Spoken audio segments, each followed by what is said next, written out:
We have a golden generation here, come and ruin it for us. Man, face-palming soccer ball when Portugal stumbles, loses or gets knocked out of major tournaments, most of us find it easy to immediately point fingers at the players on the pitch. We attack them with questions like, where was Bruno Fernandes? Why didn't Ronaldo score? Why was Bernardo Silva invisible? Why isn't Rafael Leão running? But let's step back and look at the reality through the lens of cause and effect. These players are world-class stars who showcase breathtaking brilliance week in and week out for their respective clubs, Manchester City, Manchester United, PSG, under the guidance of the world's best tacticians. Yet, when they join the national team, they are managed by Roberto Martinez, a coach completely devoid of tactical identity, incapable of making in-game adjustments, and frankly, someone whose football is as unappealing as his look. For anyone who views football as both a science and an art, it is crystal clear that the fault lies not with the players, but with the federation. Let's take a look at Martinez's track record in club and international football. His club record, relegating Wigan, frustrating Everton. Martinez has absolutely no history of winning league titles or Champions Leagues at the highest club level. His biggest achievement was winning a single FA Cup with Wigan Athletic. Strikingly, in that very same cup-winning season, 2013, his tactical incompetence dragged the club down into relegation. He then took over Everton, utterly frustrating the fans with his tactical bankruptcy and leaving the club in absolute shambles before being sacked.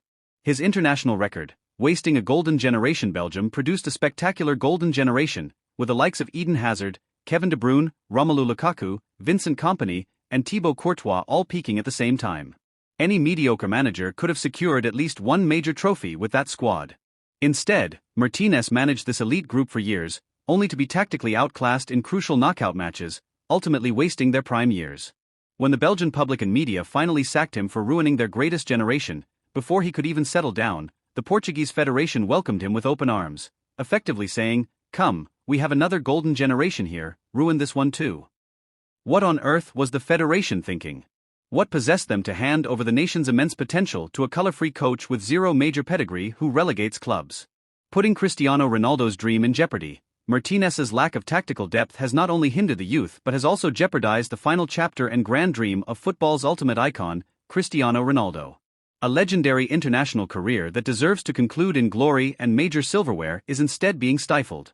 Due to Martinez's sluggish and directionless tactics, Ronaldo is left isolated on the pitch, completely starved of proper service. This manager is actively robbing Ronaldo of his final great dream. Players are merely instruments. If the engineer, the coach, using them is incompetent, the instruments cannot function. The blame does not lie with the boys who grind on the pitch trying to execute a flawed game plan.